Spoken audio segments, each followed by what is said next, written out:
بسم الله الرحمن الرحيم.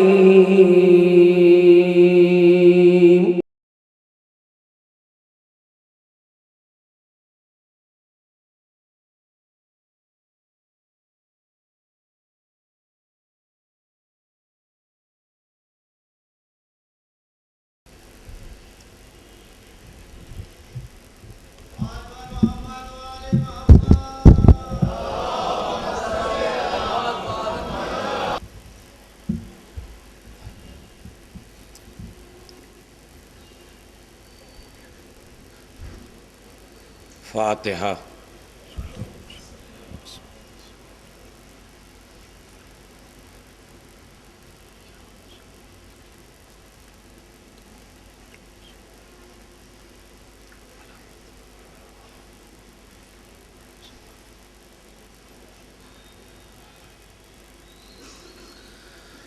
اعوذ باللہ من الشیطان اللعین الرجیم. بسم اللہ الرحمن الرحیم. الحمدللہ رب العالمین.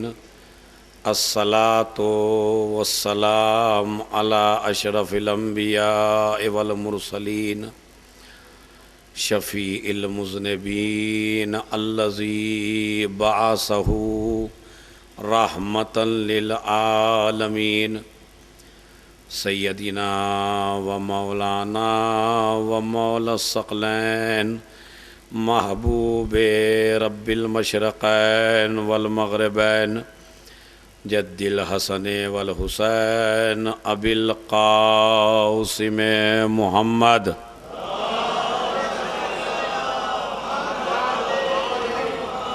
وعلی اہل بیتہ الطیبین الطاہرین المعصومین المظلومین الذین اذھب اللہ عنہم الرجس وطہرہم تطہیرا.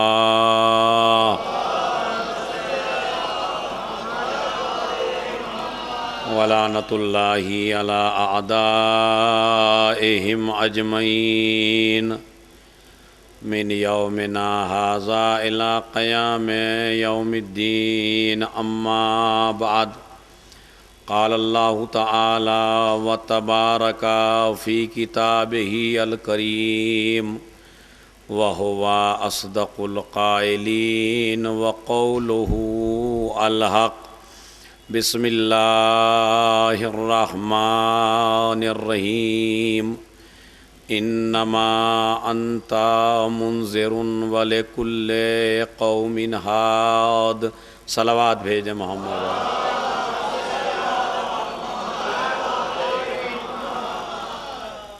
موضوع گفتگو معرفت امام زمانہ چل رہا ہے اور اس سلسلے کی آج یہ آخری مجلس ہے.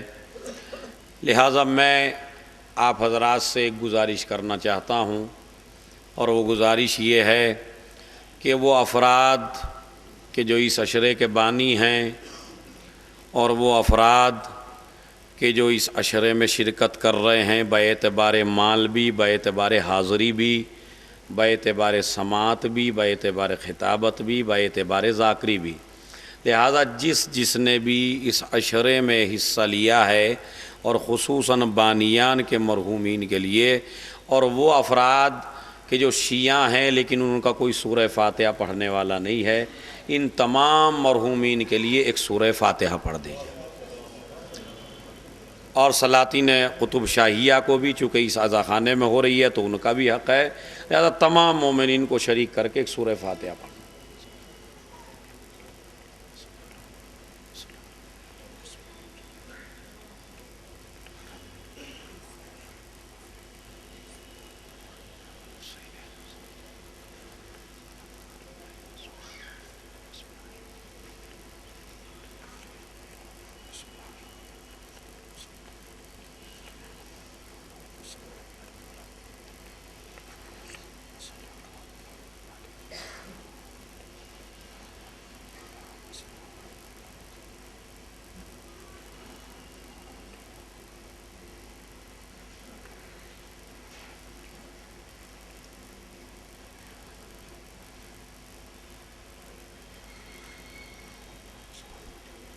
صلوات پڑھیں محمد علیہ محمد پر۔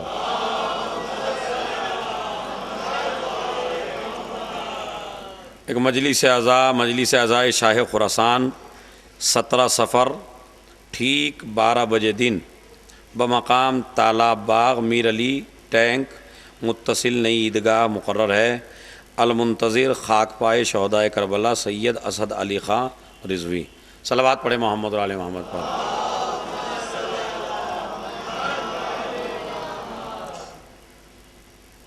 بہرحال یہ اعلان جو ہے میرے خیال میں کسی اور ہی کو کرنے چاہیے کیونکہ وقت بالکل کم ہے۔ مجلس اعضاء سالانہ بنا کردہ قبلہ گاہی حضرت محمد معصوم علی صاحب مرحوم و مغفور بتاریخ 14 صفر المظفر بوقت ٹھیک 4 بجے شام۔ مقرر حجت الاسلام مولانا آغا منور علی صاحب قبلہ خطاب فرمائیں گے۔ صلوات پڑھتے ہیں۔ بمقام ہری باولی قریب دائرہ حضرت میر محمد مومن صاحب قبلہ۔ مجلس ٹھیک وقت پہ شروع ہوگی۔ صلوات پڑھیں محمد علیہ محمد۔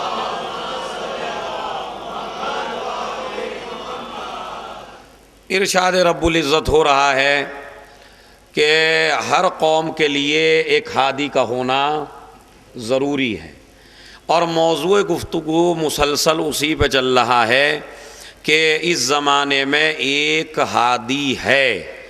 اور پہلی مجلسوں میں ہم نے یہ بتایا کہ ایک امام کا وجود ہے، اور اس وجود کے اوپر قرآن مجید کی آیات بھی دلالت کرتی ہیں، احادیث پیغمبر بھی اشارہ فرماتی ہیں، اور انسان کی صحیح عقل بھی اس بات کا فیصلہ کرتی ہے کہ اگر گمراہ کرنے والے موجود ہیں تو کوئی ہدایت کرنے والا بھی موجود ہونا چاہیے کا بھی فیصلہ ہے، تاکہ یہ امام کا وجود مخصوص نہ ہو جائے مسلمانوں سے۔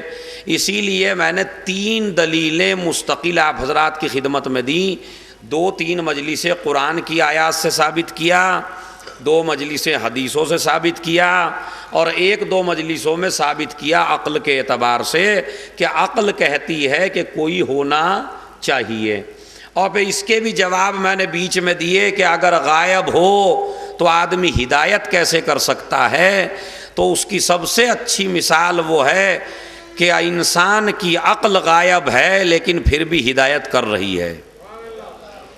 کوئی یہ نہیں کہہ سکتا کہ میری عقل مجھے ہدایت نہیں کر رہی ہے، حالانکہ عقل نظر نہیں آتی، مگر ہے کسی کو کہیے آپ پاگل ہیں تو وہ برداشت کرنے کو تیار نہیں ہے۔ سب سے بڑا عقل مند سمجھ رہا ہے انسان اپنے کو، تو یہ عقل دکھائیے اگر آپ عقل مند ہیں کہ آپ کی عقل ہے کہاں، گھٹنوں میں تو نہیں ہے، تو یہ عقل کسی جگہ تو ہوگی۔ کہا نہیں جناب ہے مگر نظر نہیں آتی، تو اس کا مطلب یہ ہے کہ ہزاروں چیزیں ایسی ہیں جو ہیں مگر نظر نہیں آتی۔ اور مجھے تعجب ہوتا ہے اس مسلمان کے اوپر یا اس انسان کے اوپر کہ جس کے مذہب کی ابتدا ہی غائب سے ہو۔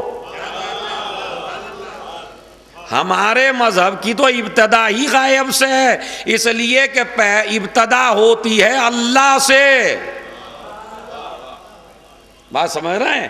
تو اللہ کو مانا یا نہیں مانا؟ نظر نہیں آیا، نظر نہیں آئے گا، نظر نہیں آ سکتا، مگر پھر بھی آپ مان رہے ہیں۔ تو اگر آپ ایسے خالق کو مان سکتے ہیں جو نہ کبھی نظر آیا ہے، نہ نظر آ رہا ہے، نہ کبھی نظر آئے گا، تو کم سے کم اس سلسلے کو تو مان ہی لیجئے جس کے 11 نظر آ گئے ہوں۔ تو اس کے 12ویں میں آپ کو کیا شک ہو رہا ہے؟ لہذا کوئی ہے یہ ثابت کر چکا ہوں۔ ان کی ماں کے کتنے نام تھے بتا چکا ہوں۔ نرجس اصلی نام نہیں تھا، اصلی نام تھا ملیکہ۔ یہ سارا میں آپ کی خدمت میں پڑھ چکا ہوں، چونکہ وقت کم ہے، جلدی جلدی مجھے موضوع کھینچنا ہے۔ یہاں تک موضوع مکمل ہو چکا ہے، شہزادی کہاں سے آئی تھی، کس طرح آئی تھی، کیسے امام کے گھر ہوئی۔ اب یہاں سے سنیے، امام کی ولادت کل پڑھ چکا ہوں۔ امام دنیا میں تشریف لے آئے اور زندگی گزارنے لگے۔ اب ہمارے 11ویں امام کے لیے 2 مشکلیں بڑی ہیں۔ پہلی مشکل یہ ہے کہ ولادت کو چھپانا ہے، دوسری مشکل یہ ہے کہ مومنین کو بتانا ہے، دشمنوں سے چھپانا ہے اور مومنین کو بتانا ہے۔ لہذا جو بھی گروپ مومنین کا سب سے پہلے جس سے ملاقات ہوئی آپ کے اس آخری امام کی، ماں باپ کے علاوہ چھوڑ دیجئے، وہ خاتون ہیں جناب حکیمہ، جن کی سب سے پہلے ہمارے امام سے ملاقات ہوئی۔ دوسرا خادم ہے جو امام حسن عسکری علیہ السلام کے گھر میں رہتا ہے، اس کا نام ہے عقید، اس نے بھی امام کو دیکھا ہے۔ تیسری کنیز جس کا نام ہے نسیم، نسیم یہ کہتی ہیں جس دن امام کی ولادت ہوئی تو میں گھر نہیں گئی تھی، لیکن ایک دن کے بعد میں امام کے گھر گئی، یعنی امام کی عمر اس وقت ایک دن کی تھی جب میں ان کے گھر گئی۔ اب جیسے ہی میں گھر پہنچی تو مجھے چھینک آئی، جیسے ہی مجھے چھینک آئی تو گہوارے سے بچے نے کہا یرحمک اللہ، اللہ تجھ پر رحمت نازل کرے۔ یعنی وہ کنیز کہتی ہے، ان کی کنیز ہے 11ویں امام کی، آئی ہے اپنے گھر سے، اسے ایک چھینک آئی اور چھینک آنے پہ امام زمانہ نے فرمایا یرحمک اللہ، چونکہ عورت کی طرف ہے ورنہ یرحمک اللہ مرد کے لیے آتا، یرحمک اللہ، اللہ تجھ پہ رحمت نازل کرے۔ جیسے ہی میں نے یہ بات سنی تو میں خوش ہوئی۔ ہمارے یہاں یہ بہت بڑا مسئلہ ہو گیا ہے مذہب نہ جاننے کی وجہ سے کہ اگر کوئی کسی سفر پہ جا رہا ہو اور کسی کو چھینک آ جائے تو پتہ ہے کیا کہتے ہیں؟ ارے بھائی رک جائیے تھوڑی دیر، رک جائیے، ابھی نہ جائیے، کام نہیں ہوگا۔ اچھا بھائی جب آپ کو اپنی چھینک پہ بھروسہ نہیں ہے تو دوسرا کیا کرے گا تمہارا کام ہے؟ یعنی دیکھیں کوئی اور قوم جادو میں، سحر میں، اس طرح کے خرافات میں مبتلا ہو تو کوئی مسئلہ نہیں، لیکن علی والی قوم، بلی راستے میں آ گئی، ارے بلی نے راستہ کاٹ دیا بھائی، اب نہیں ہوگا یہ۔ اچھا جب آپ چلے ہیں تو آپ نے بھی تو بلی کا کاٹا ہے، صلوات بھیج دے محمد اور آل محمد۔ تو بیچاری کو اسی کی دوشی بنا رہا ہو، بلی نے راستہ کاٹ دیا، تم اتنے بڑے ہو کہ تم نے بھی تو اس کا راستہ کاٹ دیا۔ اگر تم اسے منحوس سمجھ رہے ہو تو ہو سکتا ہے وہ بھی یہ سمجھے آج مجھے کھانا ملنے والا نہیں ہے چونکہ اس نے میرا راستہ کاٹ۔ یہ خرافات ہیں، یہ کسی بھی مذہب میں ہو، ہمارے یہاں نہیں ہونا چاہیے۔ کوا بول رہا ہے مہمان کا آنے والا ہے، کمال کی بات ہو گئی بھائی۔ تو اس طرح کے خرافات ہمارے مذہب میں ہیں۔ چھینک کا مسئلہ بڑا سخت ہو رہا ہے کہ جہاں کسی کو چھینک آئی نہ جائیے، رک جائیے، مگر چھینک کتنی بڑی رحمت ہے۔ یعنی اس قوم پہ بتائیے عذاب کیوں نہ آئے کہ جس چیز کو امام نے رحمت بتایا اسے آپ نحوست سمجھ رہے ہیں۔ یہ جہالت ہی تو ہے ہماری۔ کہتے ہیں جیسے ہی مجھے چھینک آئی اس نے کہا یرحمک اللہ، میں بڑی خوش ہوئی۔ تو کہتے ہیں بچے نے گہوارے سے کہا کچھ اور علم میں اضافہ کروں؟ کہا بتائیے کیا ہے؟ کہا جس آدمی کو چھینک آتی ہے تو اس کا مطلب ہے اب 3 دن تک اسے موت نہیں آ سکتی۔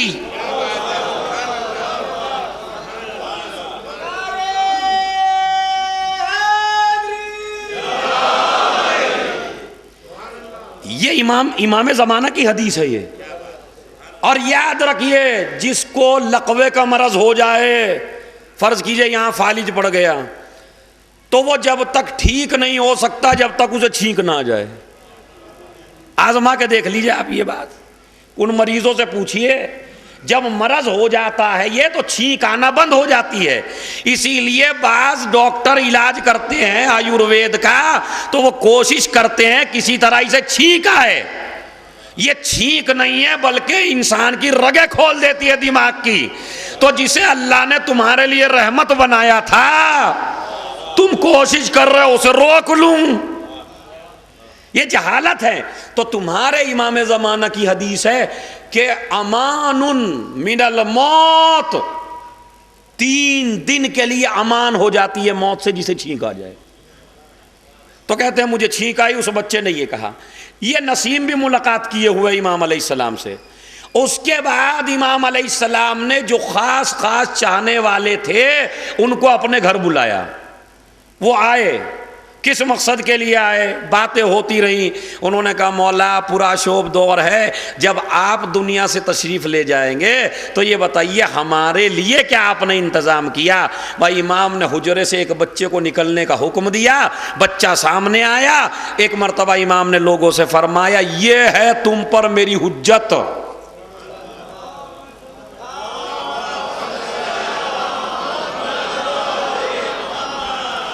یہ ہے حجت خدا، اسے پہچان لو.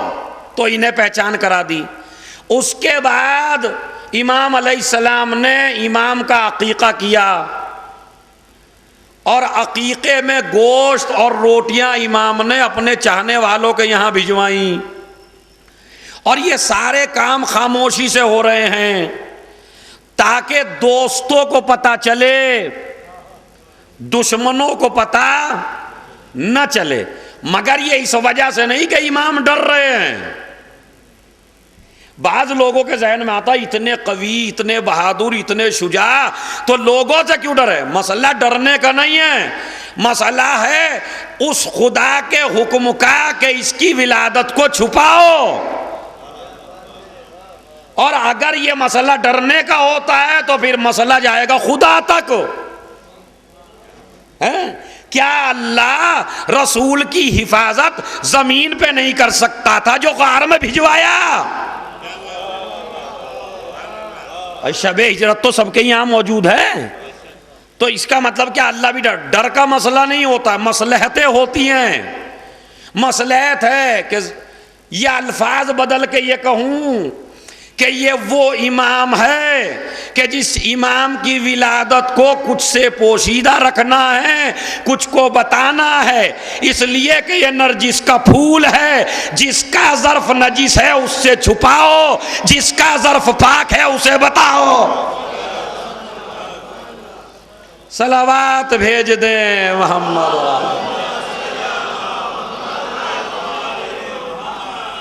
دیکھیں میں آپ کو وہ حالات سمجھانے کی کوشش کر رہا ہوں کہ کیا تھے. جتنے سخت حالات جناب موسیٰ کی ولادت میں تھے اس سے کہیں زیادہ سخت حالات امام زمانہ کی ولادت میں تھے. 70,000 بچوں کو فرعون نے قتل کروایا خالی اس لیے کہ موسیٰ پیدا نہ ہونے پائیں. اور ادھر میں آپ کو ایک ایسی لسٹ بتا رہا ہوں، سنیے. چاہنے والوں کو یقین ہو نہ ہو مگر ظالموں کو، دشمنوں کو، یہودیوں کو، عیسائیوں کو، فاجروں کو، گناہگاروں کو سب کو یقین تھا کہ ایک آئے گا. کسی کو ہو نہ ہو مگر انہیں تھا. اور اس میں یہ بھی تھا، اسی لیے ہمارے کسی بھی امام کو دیکھیے آپ، پہلی کوشش یہ کی گئی کہ جو بھی بچہ بادشاہ کے یہاں پیدا ہوا اس بادشاہ نے بنی عباس کے اکثر اپنے بچے کا نام مہدی رکھا. منصور نے مہدی رکھا اور دوسروں نے مہدی رکھا. مہدی کیوں رکھا؟ تاکہ جتنی بھی حدیث مہدی کے بارے میں ہیں ہم یہ کہیں کہ یہ وہی مہدی ہے جو ہمارے گھر میں پیدا ہوا ہے. تو لہٰذا اپنے بچوں کے نام دشمنوں نے مہدی کے نام پہ رکھ لیے تھے تاکہ ہم یہ بتائیں کہ وہ مہدی آ گیا، اب ڈرنے کی ضرورت نہیں ہے، اور وہ ہمارے ہی گھر میں پیدا ہوا ہے مہدی. لہٰذا اپنے بچوں کے نام مہدی رکھتے تھے.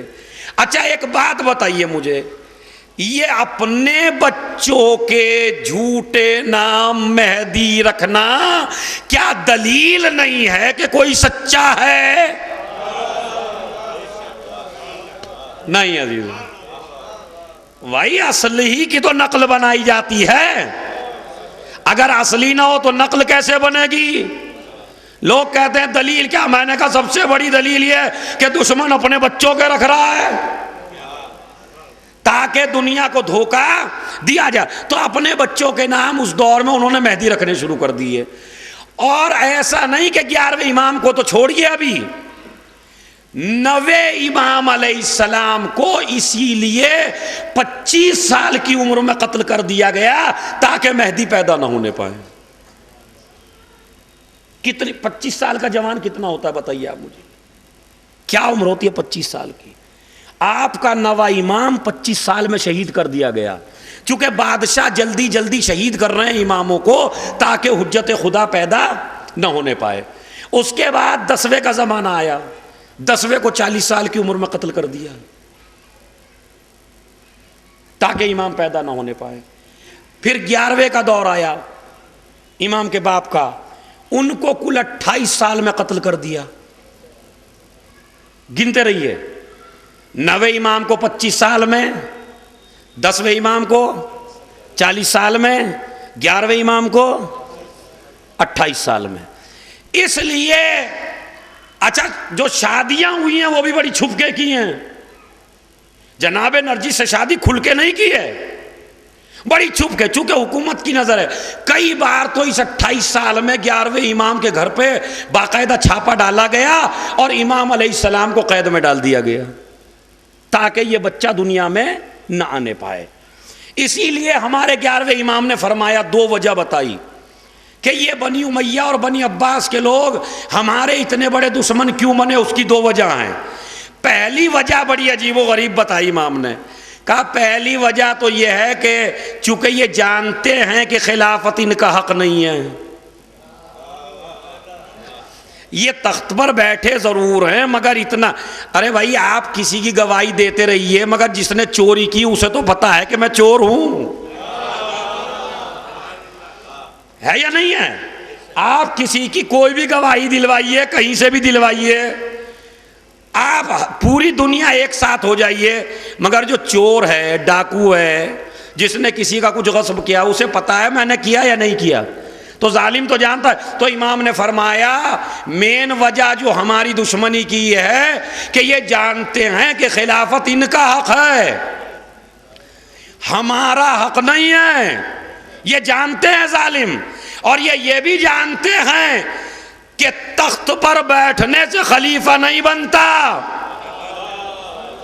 خلیفہ اگر چٹائی پہ بھی ہو تو وہ خلیفہ خدا ہوتا، ایسے خلیفہ نہیں بنتا۔ تو ایک تو اس وجہ سے ہمارے دشمن ہو گئے کہ یہ جانتے ہیں کہ خلافت ان کا حق نہیں ہے، خوف ہے کہیں یہ دعویٰ نہ کر دیں، خوف ہے کہیں یہ نہ کہہ دیں ہمارا حق ہے، ایک وجہ۔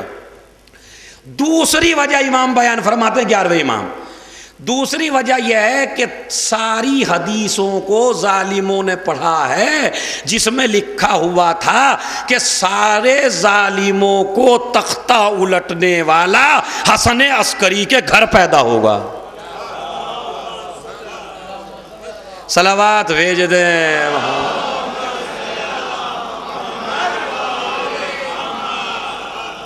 ایک اور صلوات بھیجیے آپ۔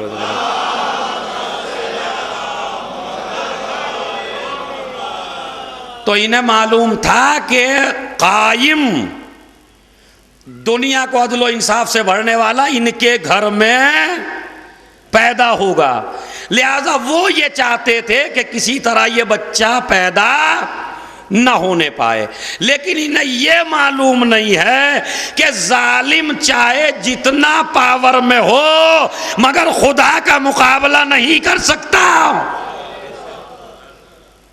لہذا ولادت ہو کے رہی اور ان سے نہیں رک پائے۔ اس کے بعد امام علیہ السلام کی عمر 5 سال کی ہو گئی، سنیے عزیزو، 5 سال کی ہو گئی امام کی عمر، 5 سال کی عمر تھی یعنی 255 ہجری۔ یہ تھوڑا سا میرے ساتھ 2 منٹ حساب لگا لیں گے تاکہ کبھی بھی آپ بھولیں گے نہیں امام کے دور کو۔ ایک صلوات پڑھیے بآواز بلند۔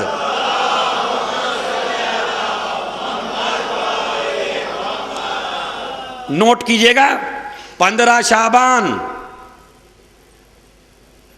255 ہجری، جمعے کا دن، جمعے کی صبح امام علیہ السلام دنیا میں تشریف لائے۔ کون سا ہجری تھا؟ 255 ہجری۔ جب امام حسن عسکری علیہ السلام کی شہادت ہوئی تو تمہارے اس امام کی عمر تھی 5 سال۔ اب کون سا ہجری آ گیا؟ 260 ہجری۔ تو 260 ہجری میں تمہارے 11ویں امام کی شہادت ہے، اسے بھی نہ بھولیے۔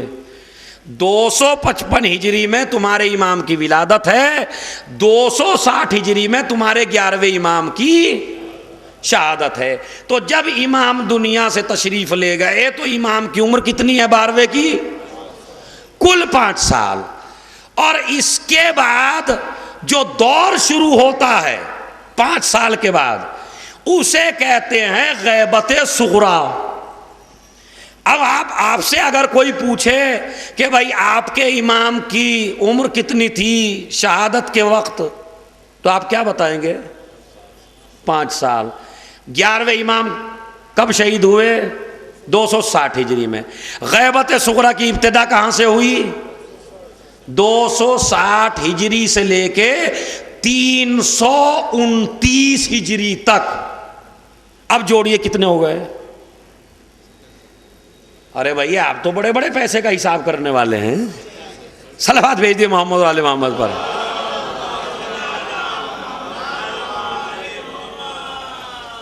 260 سے 329 تک تقریباً 70 سال۔ تو غیبت صغریٰ کی مدت کتنی ہے؟ 70 سال۔ 329 ہجری سے دور شروع ہوا غیبت کبریٰ کا، جو اب تک چل رہا ہے، تو یہ جو میں نے آپ کو بتایا 2 منٹ سے بھولیے نہیں اپنے امام کے بارے میں۔ جمعے کے دن ولادت ہوئی، 255 ہجری ہے، 70 سال غیبت صغریٰ ہے، اس کے بعد غیبت کبریٰ ہے۔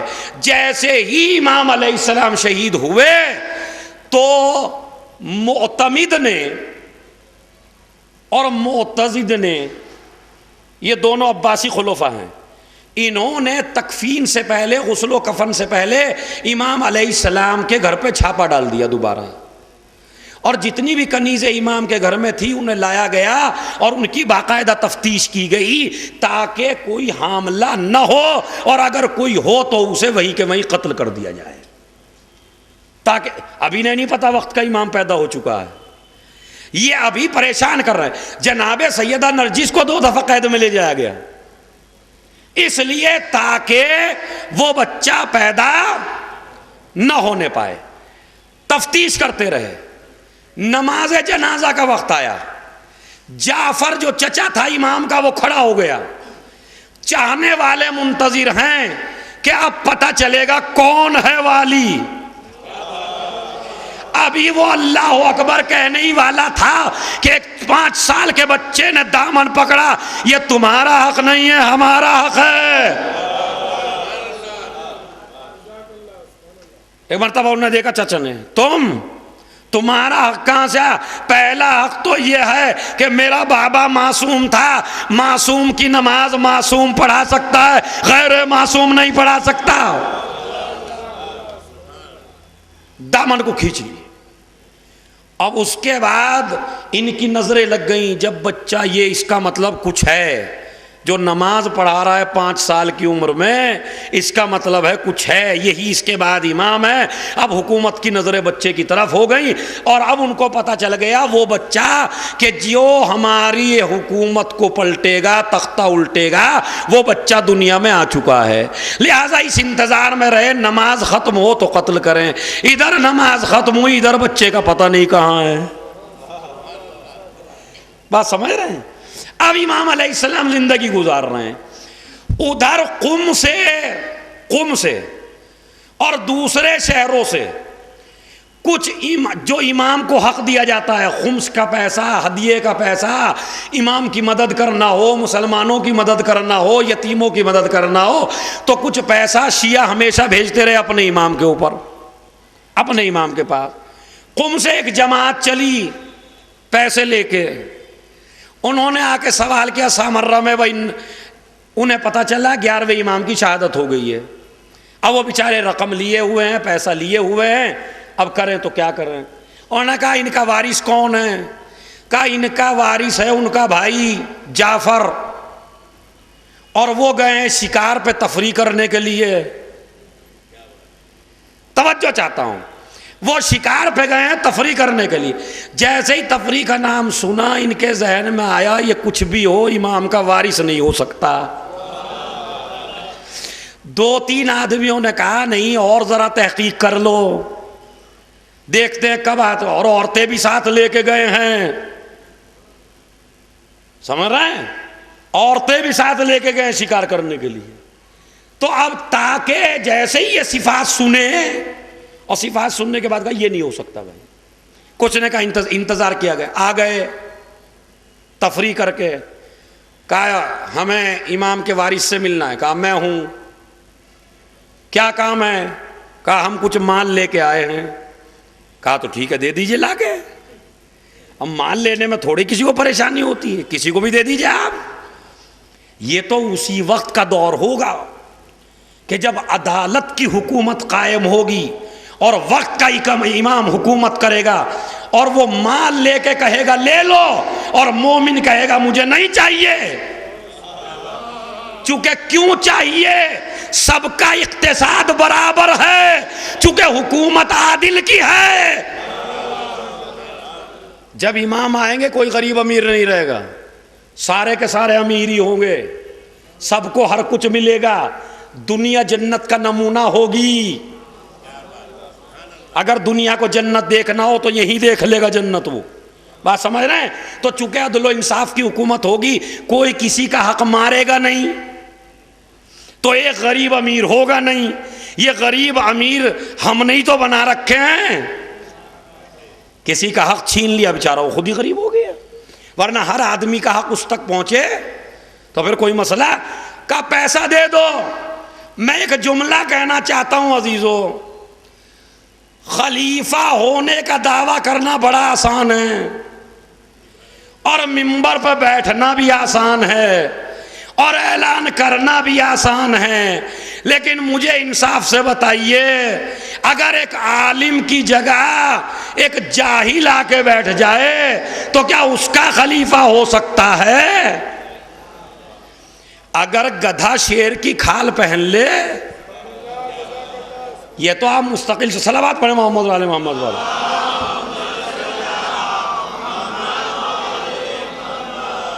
تو گدھا شیر نہیں ہو جاتا. اور وہ ہے شاید ہائی اسکول کے کورس میں ہے وہ بات، کہ ایک گدھے نے شیر کی کھال پہن لی، پورا مجمع بھاگ گیا ڈر کے.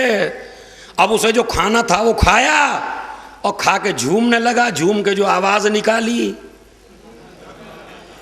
تو مال تو کھا گیا شیر بن کے، مگر آواز شیر کی کہاں سے لائے؟ بھائی یہی مسئلہ بعد نبی ہے. منبر پہ تو بیٹھ گئے مگر علی جیسا علم کہاں سے لائے؟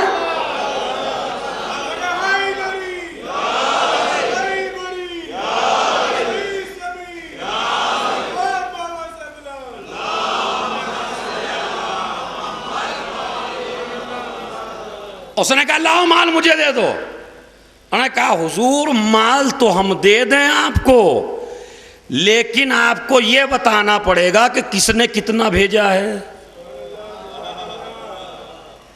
نہیں عزیز توجہ چاہتا ہوں، کس نے کتنا بھیجا ہے؟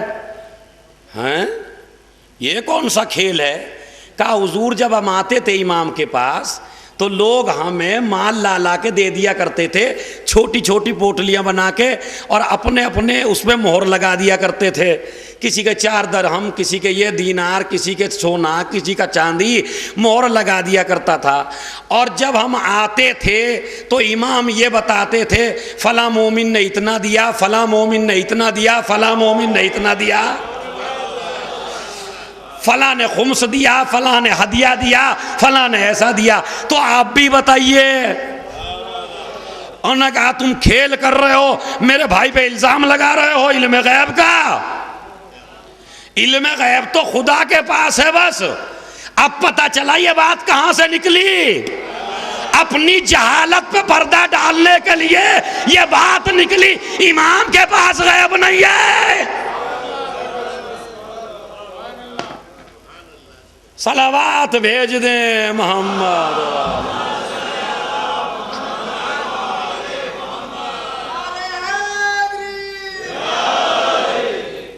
سنیے عزیزو، اپنی جہالت پہ پردہ ڈالنے کے لیے اب اس نے جو بادشاہ تھا بنی عباس کا معتضد اور معتمد، اس کے پاس لے گیا ان لوگوں کو اور جا کے کہا یہ لوگ مجھے مال نہیں دے رہے ہیں۔ اس نے لوگوں سے پوچھا بھائی دے کیوں نہیں رہے ہو؟ کہا اس کی وجہ یہ ہے کہ یہ مال ہمارے ہاتھوں میں امانت خدا ہے اور لوگوں کی امانت ہے، اور انہوں نے کہا امام کو دینا اور یہ امام نہیں ہے۔ کہا تمہارے امام کی علامت کیا تھی؟ کہا وہ ہمیں بتا دیا کرتا تھا کس کا حق کتنا ہے۔ انہوں نے جعفر سے کہا بھائی تم بھی بتا دو۔ کہا یہ تو بالکل غلط بات ہے، ایسا ہو ہی نہیں سکتا۔ تو انہوں نے کہا بھائی میں آپ لوگوں کے بیچ میں نہیں پڑتا ہوں، پھر ان کی مرضی ہے، چاہے دیں چاہے نہ دیں، چونکہ لوگوں کے حقوق کا مسئلہ ہے۔ جعفر پریشان ہو کے گھر آ گیا۔ اب یہ بیچارے شہر سے پریشان نکلے ہی تھے کہ ایک مرتبہ امام کا غلام آیا اور آنے کے بعد کہا کہاں بھٹکنے چلے گئے تھے، آؤ تمہیں حقیقی امام کے دروازے پہ لے کے چلوں۔ کہتے ہیں جیسے ہی ہم دروازے پہ پہنچے اور مال سامنے رکھا، اس چھوٹے سے بچے نے بتانا شروع کیا اتنا فلاں شیعہ نے دیا ہے، اتنا فلاں شیعہ نے دیا ہے، اتنا خمس ہے، اتنا امام کا حق ہے۔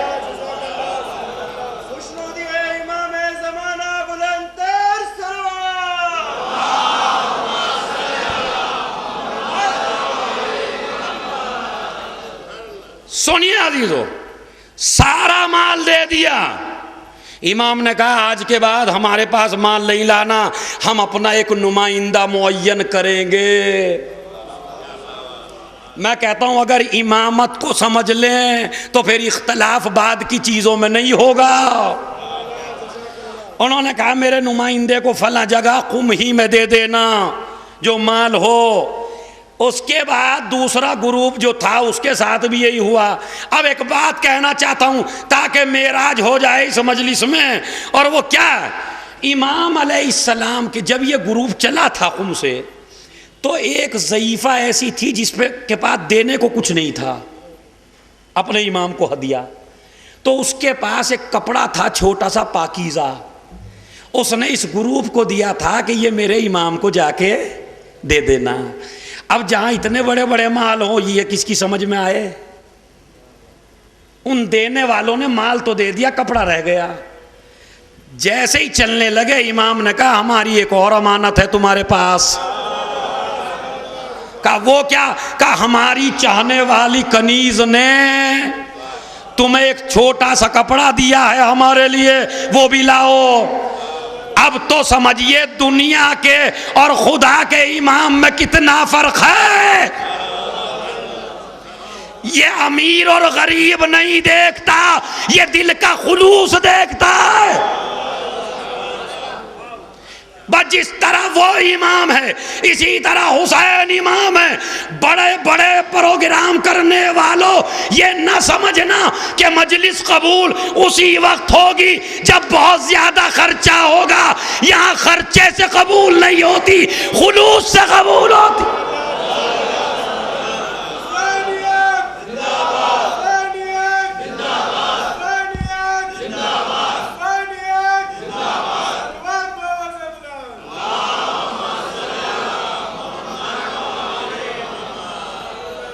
یہاں امیر اور رئیس نہیں دیکھا جاتا، خلوص پیدا کرو، خلوص۔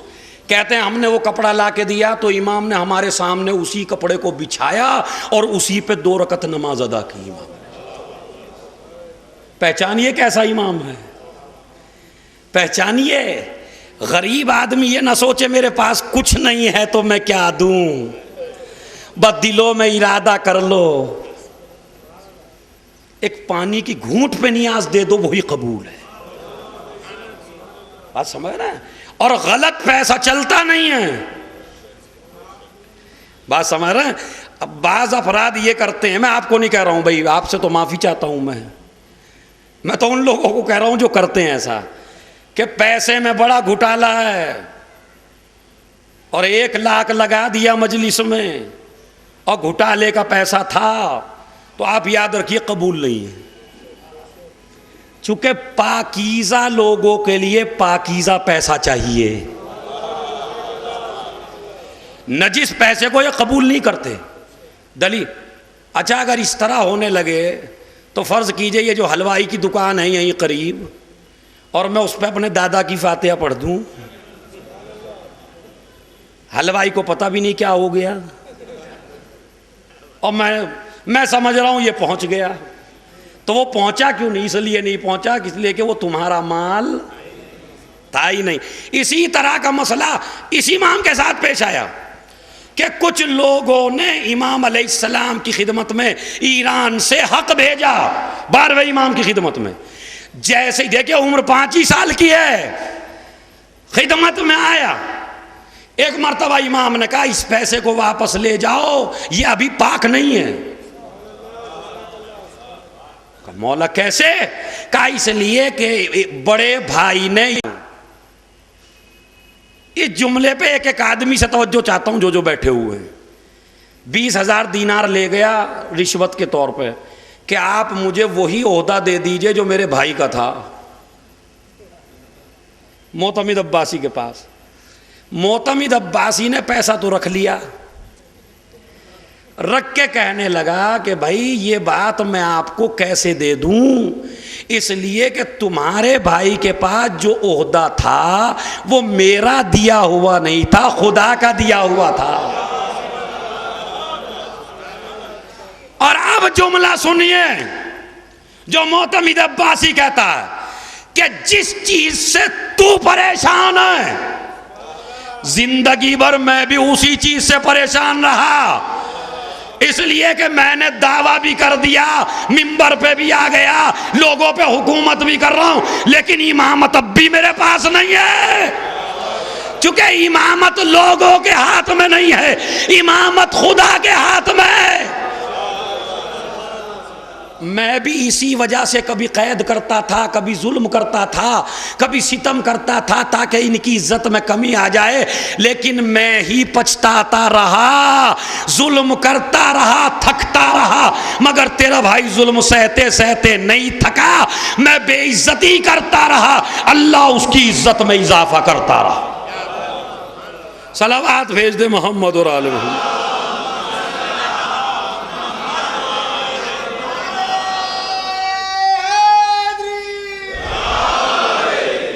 ایک اور صلوات پڑھیے بآواز بلند۔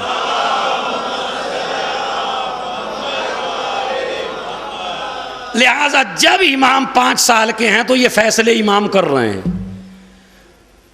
صواعق محرقہ کتاب ہے، علامہ ابن حجر مکی بڑا متعصب عالم، جس نے صواعق محرقہ یعنی شیعوں کو جلانے والی بجلیاں، یہ کتاب کا ترجمہ ہے، شیعوں کے خلاف بولا ہے بالکل جتنا بھی بولنا تھا، مگر اللہ انسان کی عقل کو خراب کر دیتا ہے کہ جو کتاب تم لکھ رہے ہو ان کی ضد میں، اگر اسی میں نہ تم سے فضائل لکھوا دیں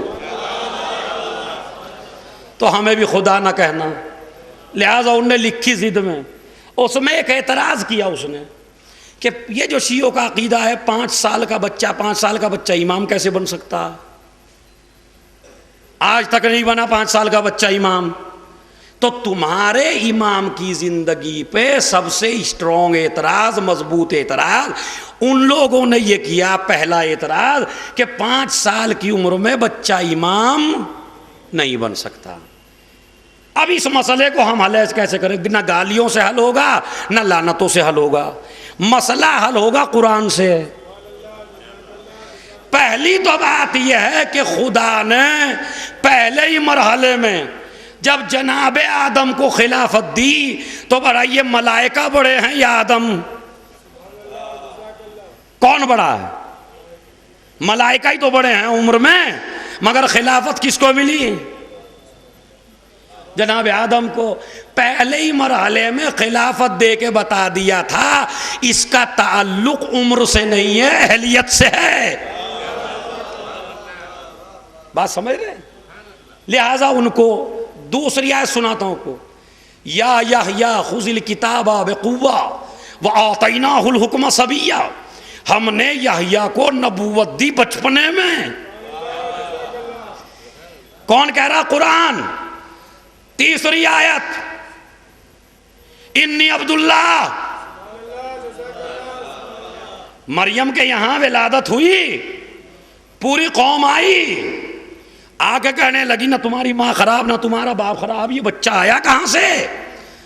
آواز قدرت آتی ہے چپ کا روزہ رکھ لو. فاشارت الیہ، اس نے اشارہ کیا بچے کی طرف، کہا اس سے پوچھو. انہوں نے پوچھا بھائی یہ بچہ آیا کہاں سے؟ اس کے باپ کا نہیں پتا. انہوں نے کہا انی عبداللہ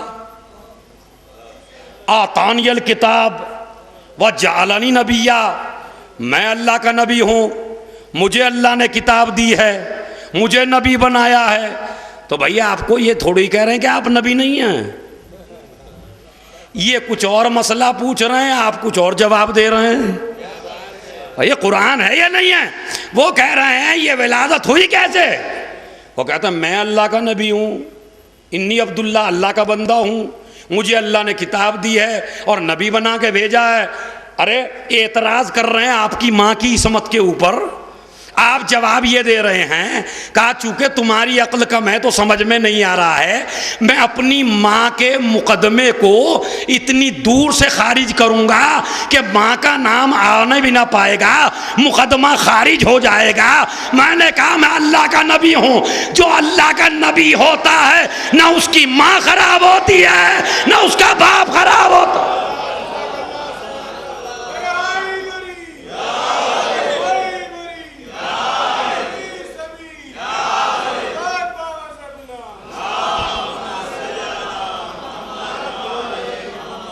سنیے پوری طاقت دلیل ہے قرآن میں.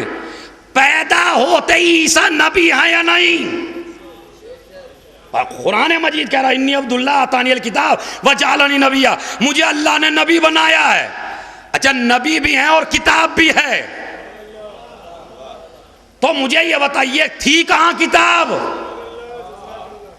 بھائی نازلی تو ہوگی بعد میں، ابھی تک تو انجیل نازل بھی نہیں ہوئی. وہ کہتے ہیں نہیں میرے پاس کتاب ہے. تو اگر کوئی پوچھ لیتا حضور کہاں ہیں، کہا میرے سینے میں، تو اس کا مطلب یہ ہے اگر عیسیٰ اپنے سینے میں انجیل لے کے آ سکتے ہیں تو کیا تمہارا آخری نبی سینے میں قرآن نہیں لا سکتا؟ نہیں ابھی نہیں. کیا تمہارا نبی سینے میں قرآن؟ ورنہ اگر عیسائی دعویٰ کر دیں تمہارے نبی سے بہتر میرا نبی ہے، وہ 40 سال کے بعد ہے، یہ بچپن میں ہے، بتاؤ کیا جواب دو گے؟ کہا نہیں کتاب بچپنی میں ہے. ارے اور فلسفے علی کی تلاوت کرنے کے تو ذاکرین سے بہت سنے ہوں گے. علی نے تلاوت اپنا علم بتانے کے لیے نہیں کی، یہ بتانے کے لیے کہ میرے سینے میں بھی قرآن ہے، اس کے سینے میں بھی قرآن.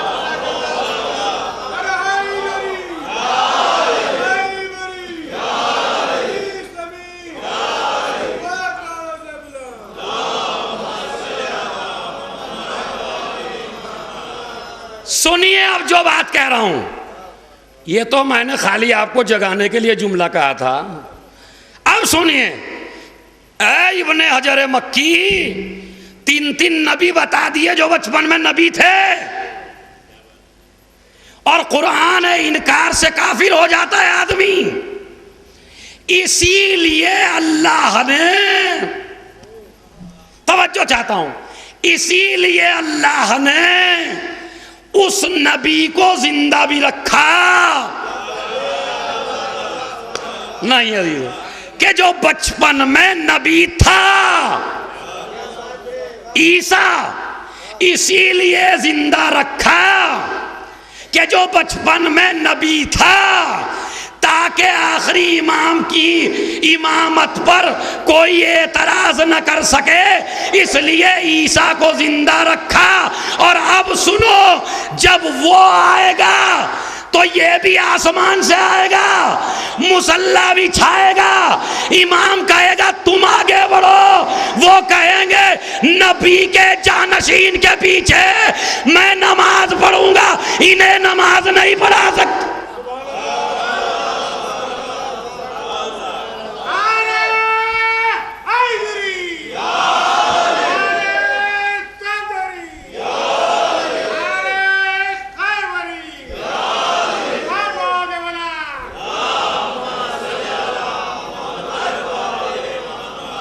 میں زندہ ہی ہوں تمہارے پیچھے نماز پڑھنے کے لیے۔ تو بھیا ماموم کو بچپن میں نبی مانتے ہو، اور جو امام ہو، اب تو سمجھو عظمت مریم اور عظمت سیدہ میں کتنا فرق ہے۔ ان کا بیٹا ہے امام، ان کا بیٹا ہے امام۔ اب ایک جملہ اور کہتا چلوں، جن کو تاریخ سے دلچسپی ہے، مولا کے بارے میں الٹے سیدھے اپنے بھی بولنے لگتے ہیں کبھی کبھی۔ عیسیٰ نے نماز نہیں پڑھائی،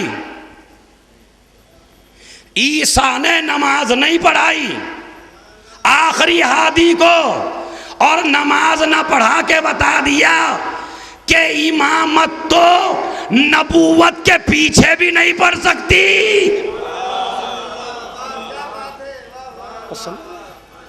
جن کی نبوتیں پہلے گزر گئی ہیں، تو پھر یہ بتائیے رسول اور علی کسی ایرے غیرے کے پیچھے کیسے پڑھیں گے؟ میں نہیں پڑھا سکتا ہوں۔ سنیے عزیزو، تو اس کو بچپن میں ملی تو انہیں بچپن میں کیوں نہیں مل سکتی؟ یہ اعتراض۔ اس کے بعد اس امام کے دو نام ہیں، توجہ چاہتا ہوں تاکہ نام کا پتہ چل جائے آپ کو۔ دو نام ہیں، ایک نام ہے احمد اور ایک نام ہے محمد۔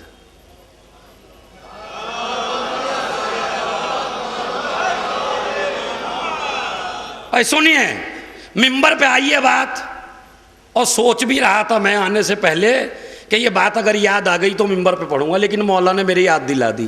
چاہتے ہیں اپنے بیٹے کی فضیلت اجاگر اور ہونی چاہیے۔ دو نام ہیں، پروردگار اسے ایک ہی نام دے دیتا، بھائی اسے ایک ہی محمد نام دے دیتا اسے، یا احمد دے دیتا۔ کہا نہیں، دو نام ہیں اس کے بھی، احمد بھی ہے محمد بھی ہے۔ تمہارے نبی کے کتنے نام ہیں؟ تمہارے نبی کے کتنے ہیں؟ دو، احمد بھی ہے محمد بھی ہے۔ پروردگار چلے ان کے تو دو تھے، مگر اس کے کیوں دو ہیں؟ اس کے کیوں دو ہیں؟ کہا اس لیے کہ وہاں جب ہم نے نام رکھے تھے تو نام رکھنے والا الگ الگ تھا۔ احمد میں نے رکھا تھا، محمد ابو طالب نے رکھا تھا۔ اب بھی فضیلت نہیں سمجھ میں آئی؟ احمد میں نے رکھا تھا، محمد ابو طالب نے رکھا تھا۔ میں یہ چاہتا ہوں کہ میرا اور ابو طالب کا نام رکھا ہوا اسلام کی ابتدا بھی کرے، اسلام کی انتہا بھی کرے۔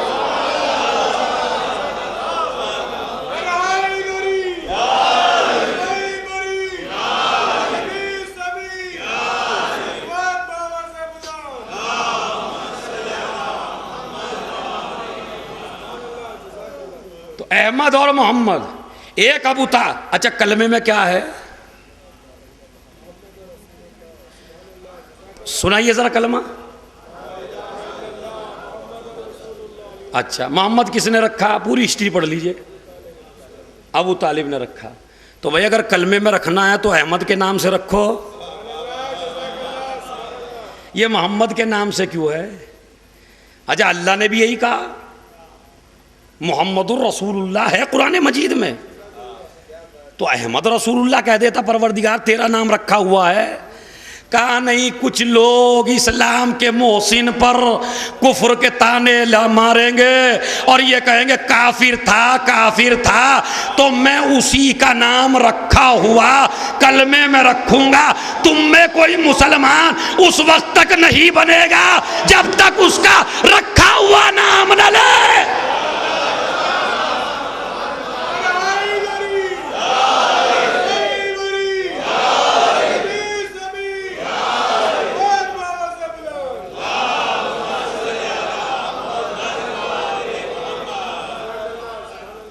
تو بھائی عجیب کافر ہے وہ کہ جو سب کو کلمہ پڑھنا بتا گیا، کلمہ سکھا۔ کہا میں چاہتا ہوں تیری زبان مبارک سے نکلا ہوا لفظ ہمیشہ ہمیشہ کے لیے جب کوئی مسلمان ہونے لگے، بات سمجھ رہے ہیں؟ تو بھائی صحیح کہتے ہیں، برا نہ مانیے، کلمہ نہیں پڑھا، بالکل نہیں پڑھا، میں بھی کہہ رہا ہوں منبر سے بالکل نہیں پڑھا، لیکن ایک بات کا جواب میری دے دیجئے، اگر کلمہ پڑھنے والا جنتی ہے تو کلمہ پڑھوانے والا صلوات بھیج دیں محمد۔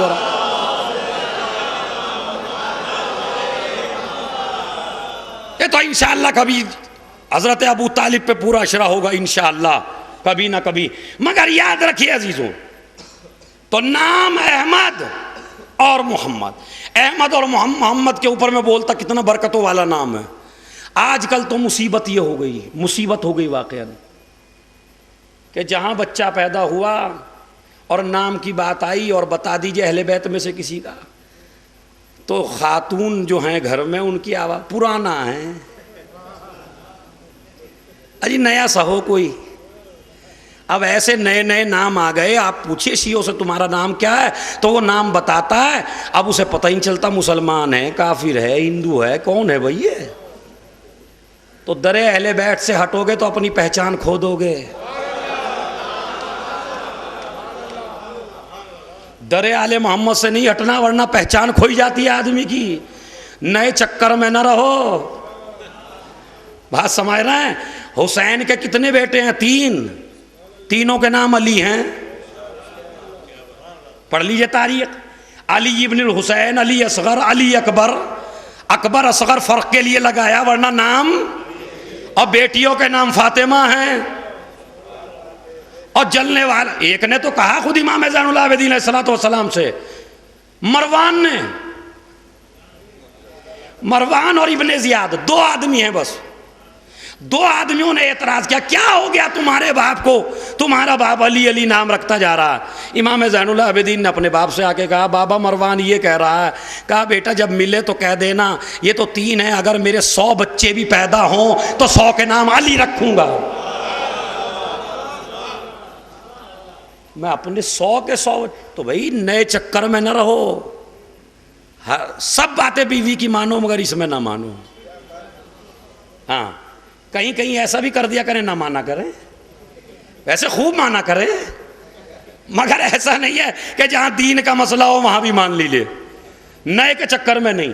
اسی لیے اگر آپ کو نام بھی نہیں رکھنا تو معصومین کا طریقہ یہ تھا کہ جب بچہ پیدا ہوتا تھا تو 7 دن کے لیے اس کا نام محمد ہی رکھتے تھے، 7 دن کے بعد بدل لیجیے آپ، قاسم اکبر کچھ بھی رکھیے، ماشاءاللہ تم ایسے لوگ ہو کہ تمہارے پاس اچھے ناموں کی کمی نہیں ہے، ہمارے پاس اچھے ناموں کی کمی نہیں ہے، تو آپ اس میں سے نام رکھ لیجئے۔ مگر سنیے عزیزو، امام علیہ السلام کا نام محمد اور احمد، اور ایک لقب ہے امام کا، جب آپ کا امام آئے گا تو آپ کس نام سے سلام کریں گے اسے، یہ ضروری ہے۔ جب تمہارا امام آئے یا اب غیبت میں ہیں آپ تو آپ اپنے امام کو جب سلام کریں تو کیسے کریں، خود معصومین نے بتایا ہے۔ یہ امام کا ایک لقب ہے بقیت اللہ، کیا نام ہے؟ ہاں لیجئے ساتھ میں لیجئے،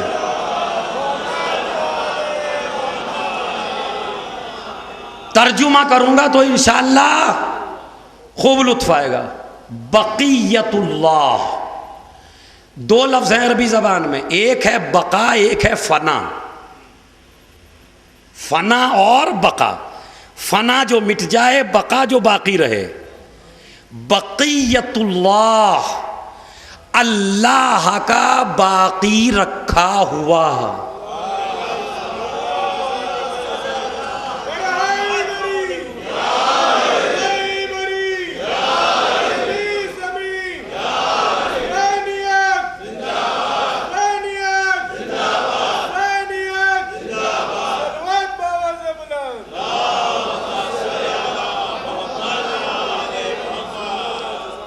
ابھی پہنچے نہیں آپ جہاں پہ میں پہنچانا چاہتا ہوں.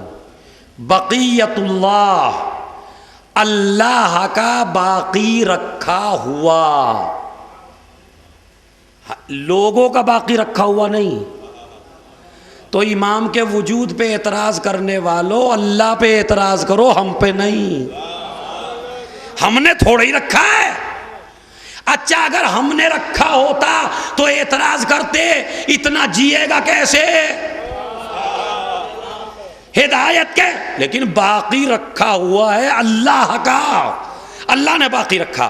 اسی لیے یہ لقب وہ ہے، جب امام آئیں گے کعبے سے ٹیک لگائیں گے، اس طرح کعبے سے ٹیک لگائے گا میرا امام، اور کعبے سے ٹیک لگا کے کہے گا انا بقیت اللہ، میں وہ ہوں جسے اللہ نے باقی رکھا.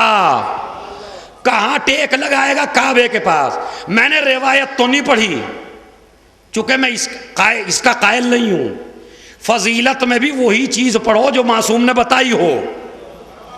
میں اپنی طریقے سے فضیلت بنانے کا عادی نہیں ہوں. بات سمجھ رہے ہیں؟ اہل بیت تمہارے بنائے ہوئے فضائل کے محتاج نہیں ہیں. اما فضیلتیں اس کے لیے بناؤ جس میں کوئی کمی ہو. ان میں کوئی کمی نہیں ہے، ان کے فضائل تو خود بتائے ہوئے. تو ٹیک لگائیں گے کعبے سے. لیکن میں نے پڑھا کہیں نہیں، مگر میرا دل کہتا ہے شاید وہیں ٹیک لگائیں جہاں سے دادی داخل ہوئی تھی. میں نے پھر کہا روایت نہیں بنی ہے، روایت میں نہیں، میرا دل کہتا کہ وہاں ٹیک لگائیں جہاں سے دادی آئی تھی. اچھا مولا کسی اور جگہ کو چن لیتے، کربلا سب سے عظیم جگہ ہے، وہاں آ جاتے.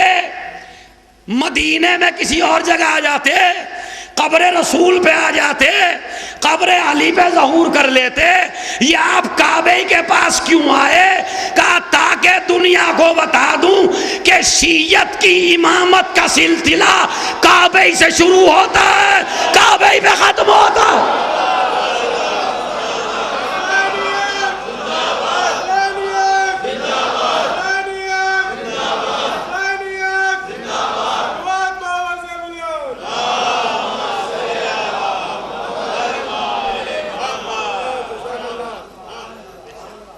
لگائیں گے اور ٹیک لگا کے کہیں گے انا بقیت اللہ. اور پھر روایت کہتی ہے کہ اس امام کے سر پہ ایک بادل ہوگا. سنیے روایت ہے، سنی کتاب میں بھی ہے. اس امام کے سر پہ ایک بادل ہوگا اور لوگوں کو پتہ ایسے چلے گا کہ اس بادل سے ایک ہاتھ نمودار ہوگا اور وہ کہے گا ھذا بقیت اللہ، یہ ہے تمہارا امام، یہ ہے تمہارا امام. یہ آسمان سے ہاتھ آنے کی ضرورت کیا ہے؟ کہ یہ بھی ایک تعارف کا ذریعہ ہے. غدیر میں رسول نے بھی ہاتھوں اسے بتایا تھا.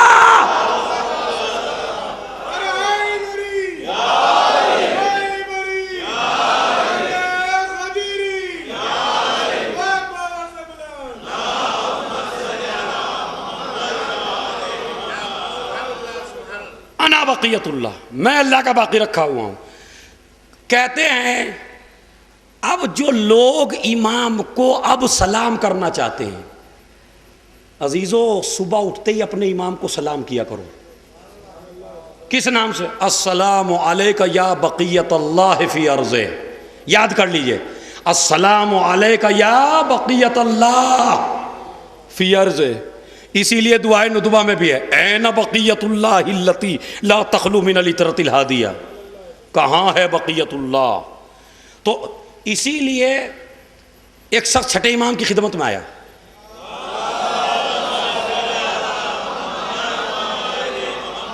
اور چھٹے امام کی خدمت میں آ کے اس نے کہا کہ مولا جب ہم اپنے آپ کے جس کے بارے میں آپ بتا رہے ہیں اگر ہم زندہ رہے تو اس امام کے بارے میں ہم کیسے سلام کریں؟ تو امام نے کہا اسے السلام علیک یا بقیت اللہ فی ارض کہہ کے سلام کرنا۔ مومنین نے سمجھ لیا اور کہا جب امام آئیں گے تو سارے مومنین انہیں یہی کہہ کے سلام کریں گے۔ تو ابھی سے عادت ڈال لو نا، سارے مومنین انہیں السلام علیکہ یا بقیت اللہ کہیں گے۔ اب انہوں نے روایت کو اور آگے بڑھایا، مولا کیا ہم انہیں امیر المومنین کہہ کے سلام نہیں کر سکتے؟ بڑی عجیب و غریب روایت ہے، کیا ہم انہیں امیر المومنین کہہ کے سلام نہیں کر سکتے؟ امام نے فرمایا بالکل نہیں، بالکل نہیں۔ کہا کیوں مولا؟ کہا اس لیے کہ یہ لقب ہمارے دادا سے مخصوص ہے، نہ ان سے پہلے کسی کو ملا، نہ قیامت تک کسی کو ملے گا، حتیٰ کہ اولاد کو بھی نہیں، کسی دوسرے امام کو بھی آپ امیر المومنین نہیں کہہ سکتے، اور یہ لقب ملا ہے غدیر سے۔ بھائی میں توجہ چاہتا ہوں، میں امیر المومنین کا لقب کسی امام کو بھی، چھٹے امام نے فرمایا نہیں بقیت اللہ کہہ کے سلام کریں گے، امیر المومنین کہہ کے سلام، نہ امیر المومنین کسی پہلے کو کہا جاتا ہے، نہ قیامت تک کسی کو کہا جا سکتا ہے، مگر اسے بعض لوگ، پہلے سمجھا دوں، کہیں کہیں معصوم جب کسی دربار میں گیا یا لے جایا گیا تو سلام کیا بادشاہ کو امیر المومنین کہہ کے، ہاں چھٹے امام کیا کہہ رہے ہیں؟ یہ لقب کسی کو نہ پہلے نہ آخر میں، لیکن خود امام جب جاتے ہیں تو جس طرح لوگ امیر المومنین کہہ رہے ہیں، کبھی کبھی امیر المومنین کہتے تھے۔ کیوں؟ گھبرائیے نہیں، پہلے بات سن لیجئے، کیوں کہتے تھے؟ اب روایت مکمل ہوگی تو انشاءاللہ قیامت تک کے لیے تھکن دور ہو جائے گی، کہ کہیں کہیں روایات میں پڑھتے ہیں کہ امیر المومنین کہہ دیا کسی امام نے کسی کو۔ چھٹے امام نے فرمایا کسی کو نہیں کہا جا سکتا، مگر یہ وہی کہلوائے گا جو کافر ہو۔ ہائے ہائے، اگر علی کے بعد کوئی اپنے کو امیر المومنین کہلوائے گا تو وہی ہوگا جو کافر ہو۔ اب اگر کوئی امام کسی کو امیر المومنین کہے تو وہاں امیر المومنین نہیں کہا جا، سیدھا سیدھا مطلب ہے تو کافر ہے۔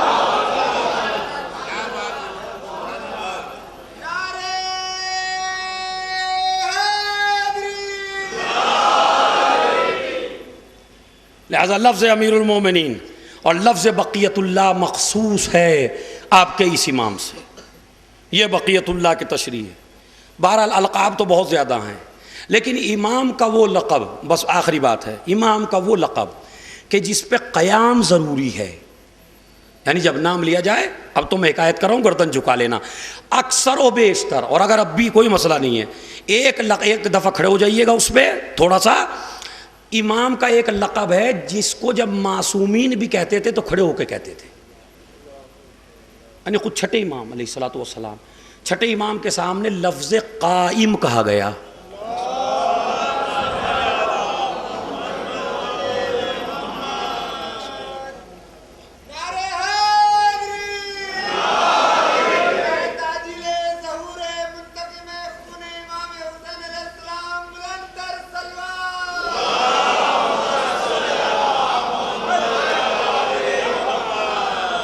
یہ وہ لقب ہے جس پہ کھڑے ہونا ضروری ہے، حد مراد یہ ہے اگر جان بوجھ کے کھڑے نہیں ہوئے تو آپ نے فعل حرام کیا، یہاں تک ہے۔ اس لیے کہ یہ امام کی اہانت ہے اور اہانت امام حرام ہے۔ دو امام ہیں، 8ویں امام اور 6ٹھے امام، جب بھی اس لقب کا ذکر ہوا تو دونوں امام کھڑے ہو گئے تعظیم کے لیے۔ قائم کا مطلب کیا ہے سنیے، قیام کرنے والا، عدل کا قیام کرنے والا۔ تو معصوم تربیت کیا دے رہا ہے چاہنے والوں کو، جب بھی یہ نام لیا جائے کھڑے ہو جاؤ۔ دیکھیں یہ ہے امام کی خاصیت۔ شہزادی جب رسول کی خدمت میں آتی تھی تو رسول تعظیم کے لیے کھڑے ہوتے تھے یا نہیں ہوتے تھے؟ لیکن جب لفظ فاطمہ بولا جاتا تھا تب کھڑے نہیں ہوتے تھے۔ جب شہزادی آتی تھی کسی بھی امام کے کسی بھی لقب پر احترام واجب ہے، تعظیم واجب ہے، لیکن کھڑا ہونا ضروری۔ لیکن حسین کے اس آخری بیٹے کی فضیلت یہ ہے کہ اس کے نام پر قیام ضروری ہے۔ اور جب کسی نے پوچھا کیوں، کہا اس لیے کہ جب امام کا تذکرہ ہوتا ہے تو امام بڑی غور سے اس آدمی کی طرف دیکھتے ہیں جو تذکرہ کر رہا ہے۔ امام دیکھتے ہیں اس آدمی کی طرف جو تذکرہ کر رہا ہے، اور جب آقا سامنے ہو تو غلام کو تعظیم کے لیے کھڑا ہونا چاہیے۔ یہ وجہ، جب آقا سامنے ہو تو تعظیم کے لیے غلام کو کھڑے ہونا چاہیے۔ دوسری وجہ سن لیجئے، کہا ایسے ہی نہیں کھڑے ہونا، جب یہ لقب بولا جائے کھڑے ہو جانا، اپنا ہاتھ اپنے سر پہ رکھنا ایسے۔ کیوں؟ بعض علماء سے میں نے سنا، روایت نہیں پڑھی، بعض سے میں نے سنا کہ جب امام کے نام پر آپ اپنا ہاتھ اپنے سر پہ رکھتے ہیں تو جو ناقص عقل ہوتی ہے وہ مکمل ہو جاتی ہے۔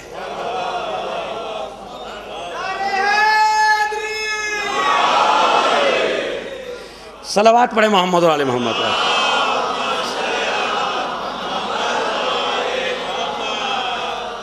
انسان کی عقلیں مکمل ہو جاتی ہیں جب آپ سر پہ ہاتھ رکھ کے امام کا نام لیتے ہیں۔ کیوں سر پہ ہاتھ کیوں رکھا؟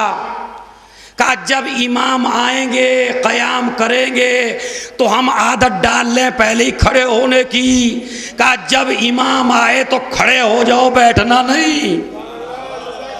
عادت ڈالی جا رہی ہے ابھی سے گھر میں نہیں بیٹھنا، بلکہ فوراً امام قیام کریں تو چلے جانا۔ سر پہ ہاتھ اس لیے رکھوایا جا رہا ہے کہ مولا اگر اس سر کی ضرورت پڑی تو آپ کے قدموں میں سر بھی کٹوا دیں گے۔ ظہور امام زمانہ بلند تر سلوات۔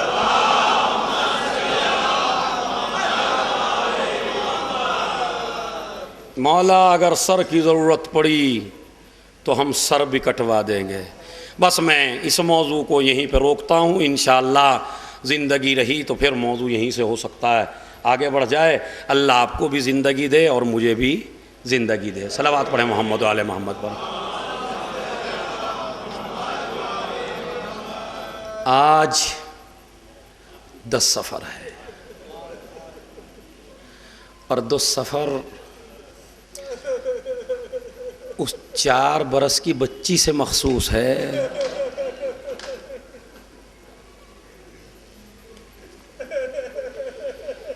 کہ جسے سکینہ کہا جاتا ہے۔ میں نہیں جانتا آپ کتنا روئیں گے، لیکن بس اتنا ضرور کہوں گا یہ وہ بچی ہے اگر روئی تو تماچے کھائے۔ بڑی غربت میں موت آئی۔ اس کے اور فاطمہ کے حالات بڑے ملتے ہوئے ہیں۔ یہ بھی بابا کی غربت پہ روئی، وہ بھی بابا کی غربت پہ روئی۔ اسے بھی دربار میں جانا پڑا، اسے بھی دربار میں جانا پڑا۔ اسے بھی مارا گیا، اسے بھی مارا گیا۔ اس کی بھی پسلیاں ٹوٹی ہوئی ہیں، اس کی بھی پسلیاں ٹوٹی ہوئی ہیں۔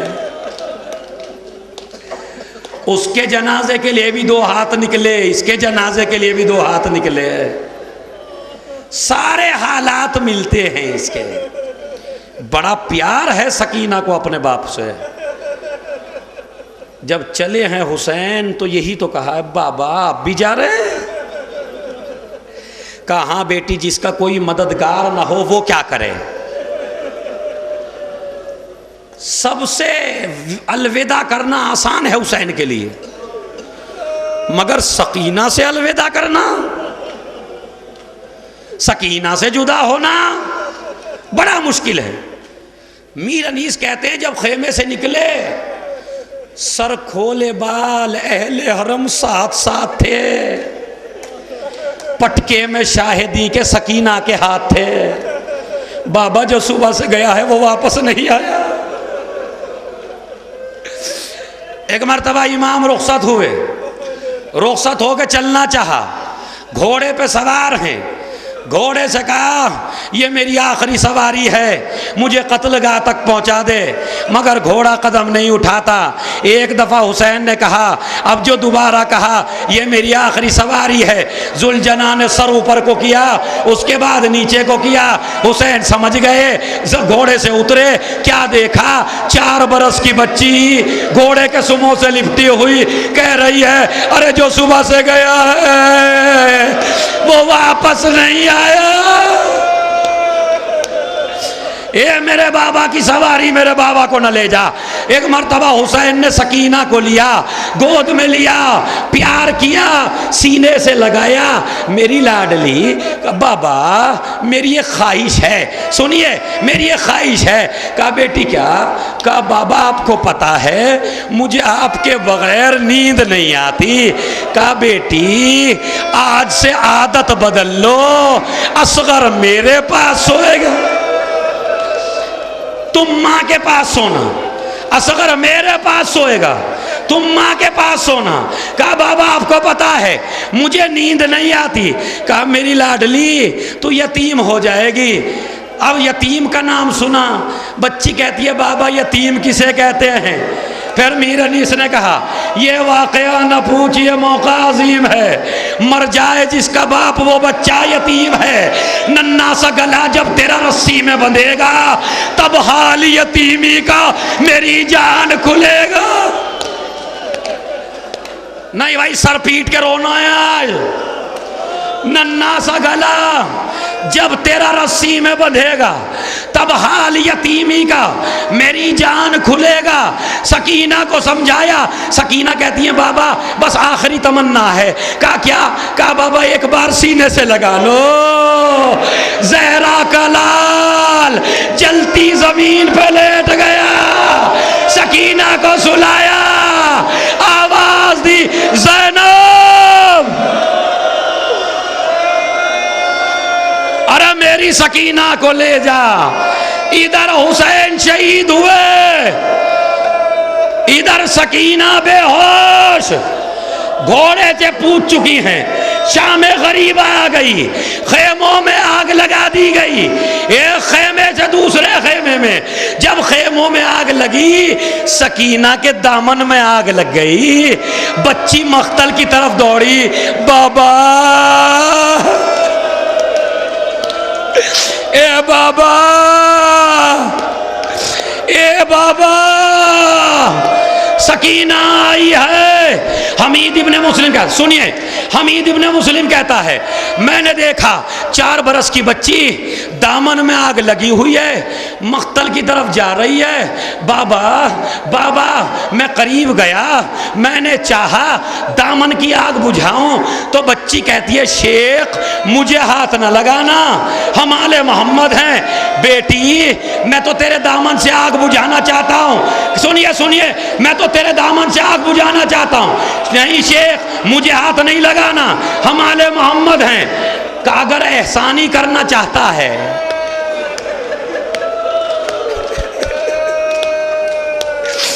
عجیب و غریب سوال ہے شام غریبہ کا، اگر احسانی کرنا چاہتا ہے تو اتنا احسان کر دے مجھے نجف کا راستہ بتا دے۔ آپ تو کم روئے۔ شیخ نے سر پیٹ لیا، تیرے ننھے ننھے قدم، یہ رات کی تاریکی، یہ رات کا سناٹا، نجف یہاں سے بہت دور ہے، نجف جا کے کیا کرے گی؟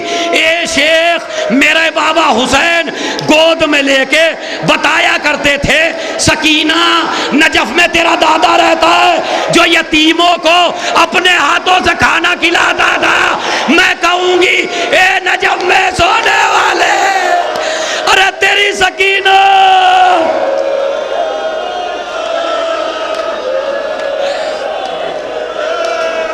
نہیں، اور زیادہ روئیے، آخری مجلس ہے، سکینہ کی شہادت ہے۔ اے نجف میں سونے والے، تیری یتیمہ پریشان ہے، بچی چلی، ایک مرتبہ بابا باغبہ کہتی جا رہی تھی، نشیب سے آواز آئی، الیہ الیہ، اے سکینہ آجا میرے پاس آجا۔ سکینہ گئی، علماء پڑھتے ہیں کہ سینے پہ لیٹ گئی، نہیں، سینے پہ نہیں لیٹی، پہلے تو چاروں طرف گھومی، دیکھتی رہی کوئی جگہ مل جائے، مگر تیروں پہ لاشا تھا، تیروں پہ سر رکھ دیا۔ اے بابا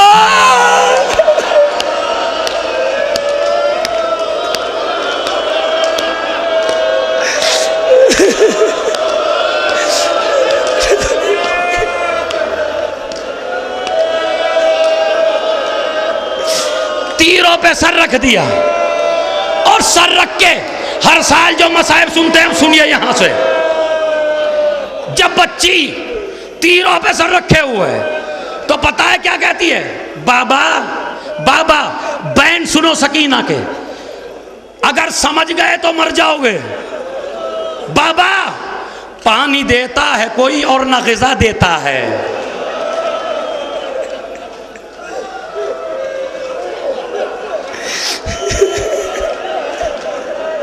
بابا پانی دیتا ہے کوئی اور نہ غذا دیتا ہے، ماں کی گودی میں جو بیٹھوں تو اٹھا دیتا ہے۔ نہیں، یہ مصرع سنیے، چپ ہو کے سنیے، چونکہ گریہ ہوگا تو بقی تک آواز جائے گی، تاکہ سکینہ بھی قید خانے سے اٹھ جائے۔ کیا جملہ کا بڑا عجیب شعر کہہ دیا، پانی دیتا ہے کوئی اور نہ غذا دیتا ہے، ماں کی گودی میں جو بیٹھوں تو اٹھا دیتا ہے، بے پدر دیکھ کے، بے پدر دیکھ کے ہر ایک رلا دیتا ہے، جو بھی آتا ہے تماچا وہ لگ۔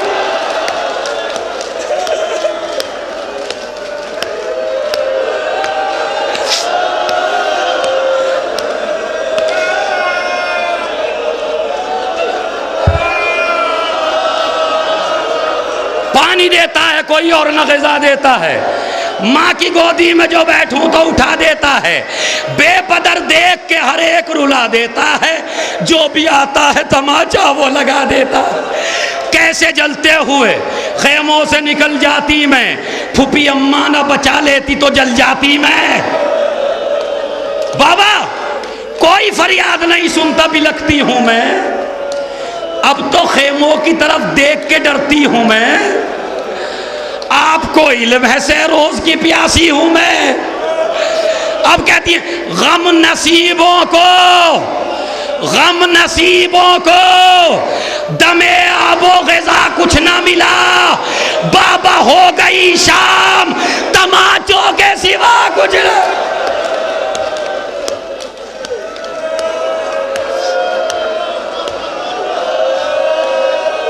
ہو گئی شام تماچوں کے سوا کچھ نہ ملا، ہو گئی شام تماچوں کے سوا کچھ نہ ملا، اف وہ ننھی سی مسافر وہ رہے غم کا سفر۔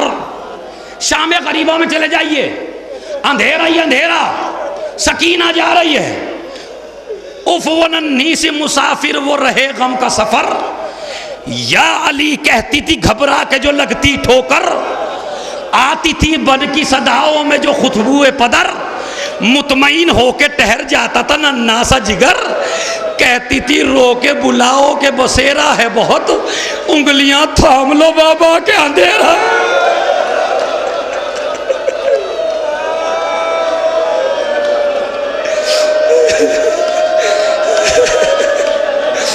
انگلیاں تھام لو بابا، انگلیاں تھام لو بابا، کہ اندھیرا ہے بہت آج کی رات۔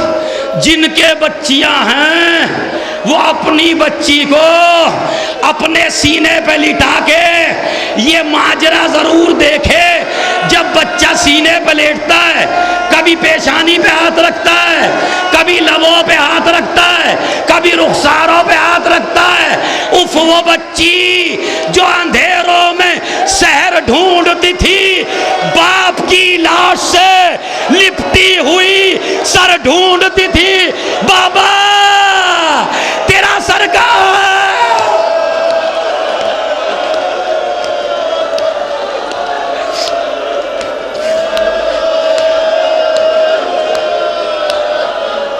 بابا تیرا سر کہاں ہے؟ اسی لیے عزیزو سنیں، سکینہ سوئی نہیں کبھی، ایسا نہیں کہ نیند نہیں آتی تھی، اسی وجہ سے کہا بھائی سے، بھائی سجاد، جب آدمی کو سب سے زیادہ پیاس لگتی ہے تو کیا ہوتا ہے؟ کہا کہ بہن ہونٹ سوکھ جاتے ہیں۔ کہا بھائی اگر اس سے زیادہ پیاس لگے؟ کہا زبان خشک ہو جاتی ہے۔ کہا بھائی اگر اس سے زیادہ پیاس لگے؟ کہا زبان میں کانٹے پڑ جاتے ہیں۔ بھائی اگر اس سے زیادہ پیاس لگے؟ کہا سکینہ آنکھوں کے سامنے اندھیرا ہو جاتا ہے، دور کا آدمی نظر نہیں آتا، دھواں دھواں ہو جاتی ہے دنیا۔ بھائی اگر اس سے زیادہ لگے؟ کہا جسم کا گوشت ہڈیاں چھوڑنے لگتا ہے، آدمی برداشت نہیں کر سکتا، بدن میں بے چینی رہتی ہے۔ سکینہ نے کہا اے بھائی میرے ساتھ یہی ہو رہا ہے، اے بھائی مجھے چین نہیں آتا، اے سچا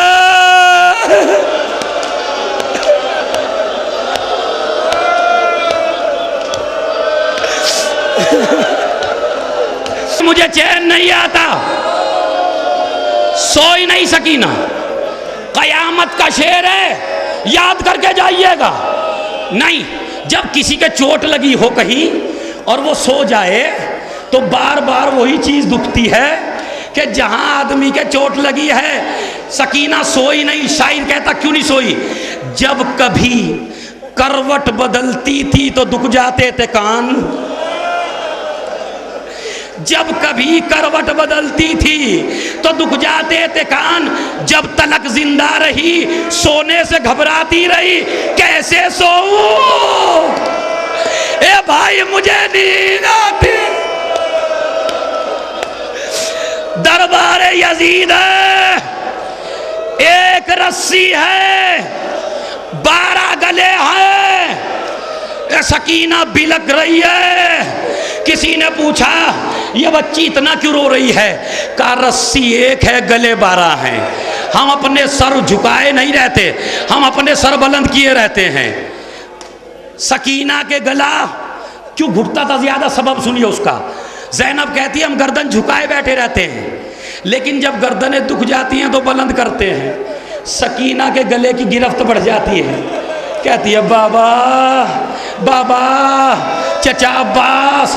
یزید کہتا ہے شمر میں نے سنا ہے حسین کے ایک بچی تھی جس کا نام سکینہ ہے، حسین اسے بہت زیادہ چاہتے تھے۔ کہا ہاں یہ بچی ہے، کہا اس کا گلا کھول کے لاؤ۔ سکینہ کو لایا گیا، یزید تخت پہ بیٹھا ہے، سکینہ سامنے ہے، ایک پیر رکھتی ہے ایک پیر اٹھاتی ہے۔ یزید پوچھتا ہے یہ قدم بار بار اٹھاتی کیوں ہے؟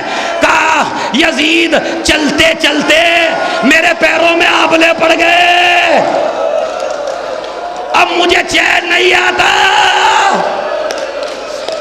کہا یہ تیرا ایک ہاتھ چہرے پہ کیوں ہے؟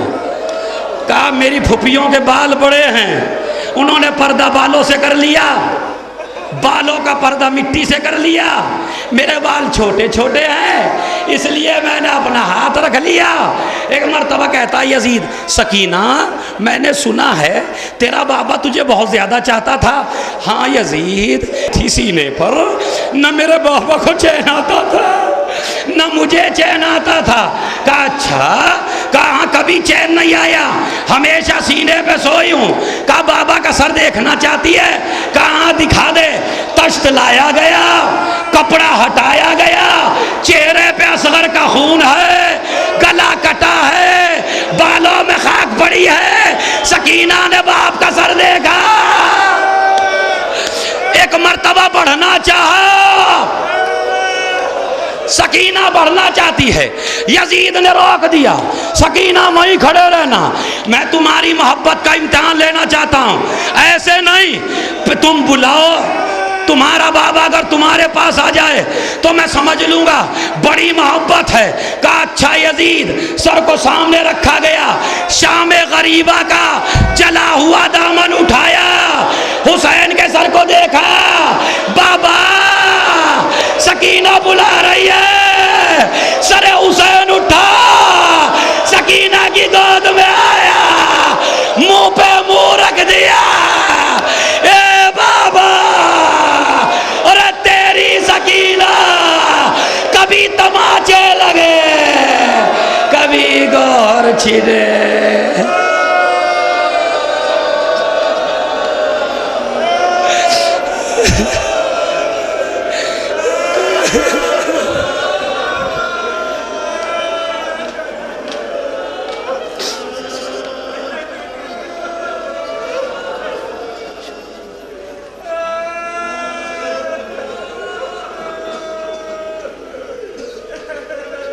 ماتم حسین